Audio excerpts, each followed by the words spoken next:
I'd like to read to you today a letter that I received from an individual.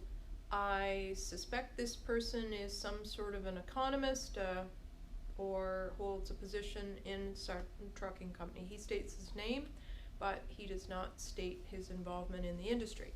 However, I will read his letter to you. I will share the letter with you, and also I will respond to it as I feel it deserves a response.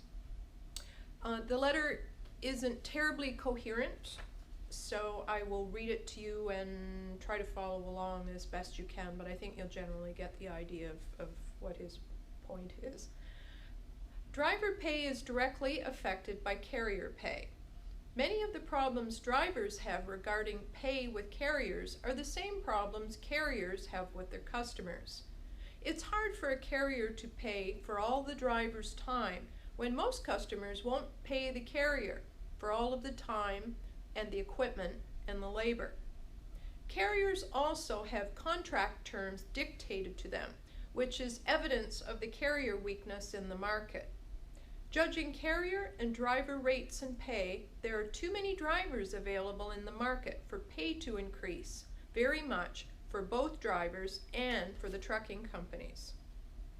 Recent increases in carrier rates have barely covered the increased cost of new engine emission parts and the cost and risks involved in having employees, and this continues to get worse. There are too many trucking companies, but the supply of drivers is more of a limiting factor for scaling up capacity. Or another way to look at it is if there's not enough freight, a freight shortage. He states, there isn't a real shortage of drivers. Where there's a shortage is when carriers say they have open positions for drivers that work only for a limited certain rate. The market of freight and capacity is about at an equilibrium.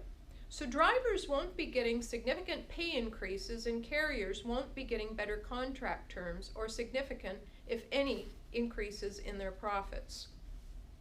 The upcoming potential market disruptor may be natural gas trucks, but upsets in carrier profits from either will last until the market adapts to them.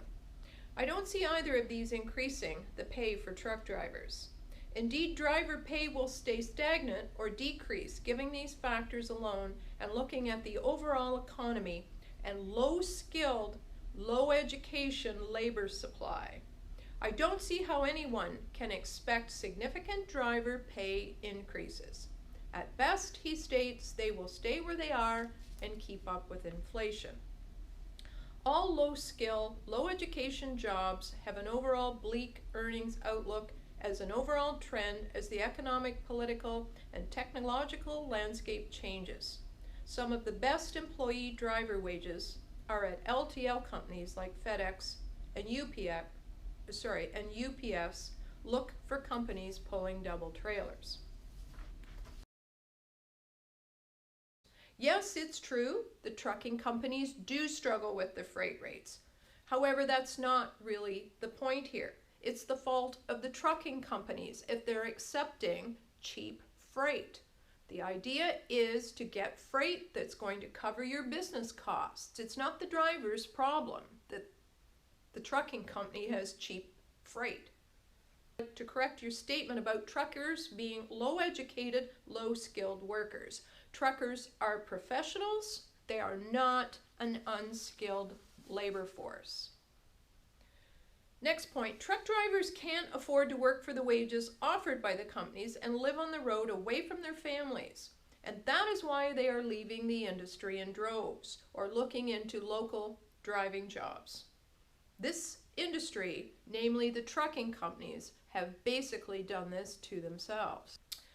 With all due respect, Ed, you don't seem to have any idea of what is going on in the trucking industry. You evidently don't have your finger on the pulse of what's happening here. Some of your points are totally out there. The shortage of truck drivers, you state, isn't real, but it is real. It's going on right now, and it will not go away until the problem is addressed. The old saying, if you pay peanuts, you'll get monkeys. And that's exactly what's happening when the companies fill up seats with low-skilled drivers foreign drivers they're not training properly that can't get from point A to point B without having an incident or a screw up of some sort. All of this nonsense affects our economy and will continue to do so, and only get worse if the issue isn't fixed. Truckers expect to be paid fairly and properly. It's certainly not our problem if the trucking company doesn't get paid enough to support their business. That is not an issue that the truckers should be concerned with. They only know what they need to take home for the job they do to feed their families and pay their bills. It's got nothing at all to do with the drivers. Truckers will continue to leave this industry and will not accept these crap wages. It's not the driver's problem how much the trucking company makes. If they can't afford to pay drivers, they shouldn't be in business if they can't afford to pay them properly. It simply has not one thing has anything to do with the other. I guess what frustrates me about this letter and the writer's attitude is it's just another reason or an excuse to get out of paying drivers for what they are worth and the work that they do. It's just something that's so frustrating in this industry that's become industry standard that there's not enough money to pay the drivers. Well, find enough money to pay the drivers because they're getting sick and tired of working and not being paid for the hours and the time and the value of their work and their skills. It's just that simple. This industry needs to step up to the plate and get it figured out. There's lots of money in the trucking industry, believe me, but a lot more of it belongs in the pockets of the drivers. Because if there's no drivers left to drive the trucks, this industry is going to be in a great deal of trouble.